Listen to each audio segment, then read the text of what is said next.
Hello everyone, আসসালামু আলাইকুম। কেমন আছেন সবাই? আশা করছি সবাই অনেক ভালো আছেন। আলহামদুলিল্লাহ আমিও আপনাদের দোয়ায় অনেক ভালো আছি। তো আমি আজকে রেস্টুরেন্টের মতো বাসায় যে chicken fry, chicken fried rice রান্না করলাম। তো আমি কীভাবে রান্না করলাম সেটা আপনাদের সাথে আজকে শেয়ার করব। চলেন আসেন। তো এই যে এখানে আমি চিকেনটা ভেজে নিয়েছি চিলি চিকেনের জন্য। তো এই চিলি চিকেনটা আমি হয়ে গেছে বসায় দিচ্ছি। আর এই যে আমি চাইনিজ রেস্টুরেন্টের মতো সবজি রান্না করছি, অনেক মজা হয়েছে। আর চিলি চিকেনটা তো অসাধারণ হয়েছে।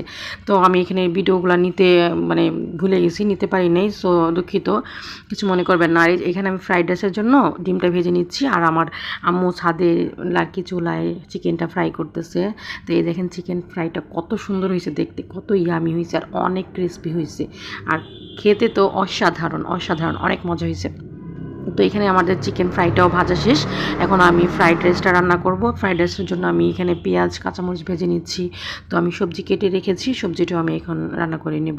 তো এই ফ্রাইড রাইস এইটার মধ্যে সবজির মধ্যে কিন্তু আমি সব কিছু অ্যাড করে দিয়েছি, ওইটা আমি ভিডিওটা নিতে ভুলে গেছি। এখানে আমি সয়া সস, তারপর কর্নফ্লাওয়ার, যা যা লাগে সব অ্যাড করে দিয়েছি। আর এই যে আমার ভাইয়ের কবুতর, আমার ভাই অনেক কবুতর পালে, অনেক সুন্দর কবুতর, আমার খুব ভালো লাগে। আর এই যে আমার কথা বলতে বলতে আমার ফ্রাইড রাইসটাও রান্না হয়ে গেছে। তো এই যে আমি পরিবেশন করে নিয়ে আসছি সবার জন্য, আর অনেক মজা হয়েছে। তো আমার ভিডিওটা কেমন লাগলো সবাই অবশ্যই লাইক কমেন্ট শেয়ার করবেন। আল্লাহ হাফেজ।